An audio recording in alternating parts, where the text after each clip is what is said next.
Saudi আরবে স্বাধীন ফিলিস্তিন রাষ্ট্র প্রতিষ্ঠা করা নিয়ে ইসরায়েলের প্রধানমন্ত্রী বেনিয়ামিন নেতানিয়াহুর মন্তব্যের কড়া সমালোচনা করেছে সৌদি সরকার।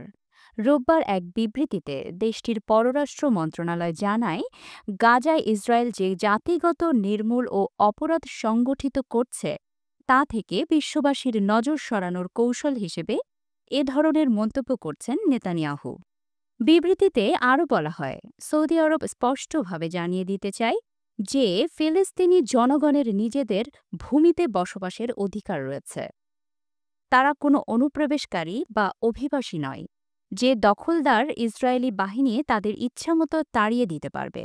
এর আগে গত বৃহস্পতিবার ইসরায়েলের সম্প্রচার মাধ্যম চ্যানেল ১৪কে দেওয়া এক সাক্ষাৎকারে নেতানিয়াহু বলেন, সৌদি আরবে একটি ফিলিস্তিন রাষ্ট্র প্রতিষ্ঠা করতে পারেন সৌদিরা। সেখানে তাদের অনেক জমি রয়েছে।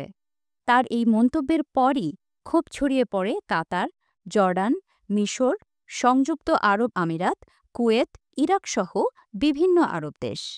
এমন উত্তপ্ত পরিস্থিতির মধ্যে কিছুদিন আগে যুক্তরাষ্ট্রের সাবেক প্রেসিডেন্ট ডোনাল্ড ট্রাম্পও গাজার ভবিষ্যৎ নিয়ে বিতর্কিত মন্তব্য করেছিলেন।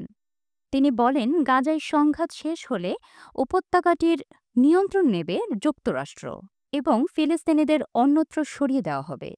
তার এই বক্তব্যের পরও আরব দেশগুলো তীব্র প্রতিক্রিয়া দেখায়। উল্লেখ্য, ২০২৩ সালের ৭ই অক্টোবর হামাস ইসরায়েলে হামলা চালালে প্রায় ১২০০ জন নিহত হন। এরপর থেকেই গাজায় অবিরাম বিমান ও স্থল হামলা চালিয়ে আসছে ইসরায়েলি বাহিনী। এই পর্যন্ত ইসরায়েলি আগ্রাসনে অন্তত ৪৮,১৮৯ জন ফিলিস্তিনি নিহত হয়েছেন এবং আহত হয়েছেন ১,১১,০০০-এর বেশি মানুষ।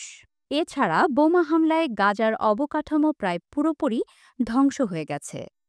বিশ্লেষকরা মনে করছেন, নেতানিয়াহুর এই মন্তব্য কৌশলগতভাবে আরব বিশ্বকে বিভ্রান্ত করার একটি প্রচেষ্টা। তবে সৌদি আরবের কঠোর প্রতিক্রিয়া প্রমাণ করছে যে ফিলিস্তিনের ভবিষ্যৎ নিয়ে আরব দেশগুলো কোনো আপোস করবে না।